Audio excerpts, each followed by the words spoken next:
Voyons maintenant les trois grandes notions du triangle de l'exposition. Nous avons d'abord la sensibilité, les ISO, l'ouverture ainsi que la vitesse d'obturation. Commençons par la sensibilité.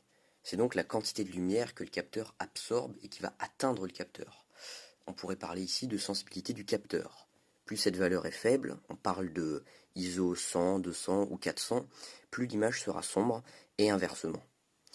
Plus c'est élevé, au contraire, plus il y aura de bruit numérique car on va essayer d'atteindre des hautes lumières et donc ça va dégrader l'image. On parle ici de f 1200, 2000 et plus.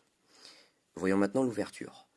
Ça se situe sur la majorité des appareils, plus ou moins entre f2 et f25. Donc plus c'est ouvert, on parle ici de f2, f1.2 même, plus la zone de netteté sera réduite. Il y aura beaucoup de bokeh, de flou, d'arrière-plan. On utilise surtout ça pour le portrait, la photo animalière ou la macro par exemple. Plus c'est fermé au contraire, on parle ici de f22, f25, plus la zone de netteté sera grande. On utilise ça souvent pour les paysages. Voyons maintenant la troisième et dernière notion importante en photographie, la vitesse d'obturation. C'est la vitesse simplement à laquelle le capteur s'ouvre et se referme. Donc elle se compte en secondes et quand elle est très rapide, en fractions de secondes.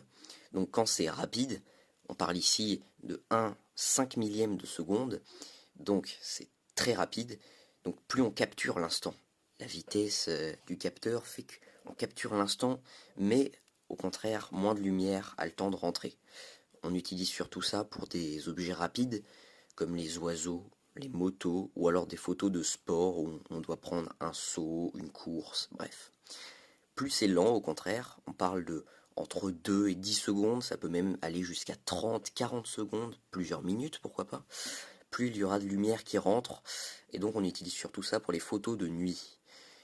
Après, il faudra ajuster en fonction des ISO et de l'ouverture pour que la photo ait une bonne colorimétrie et qu'elle ne soit pas surexposée ou sous-exposée.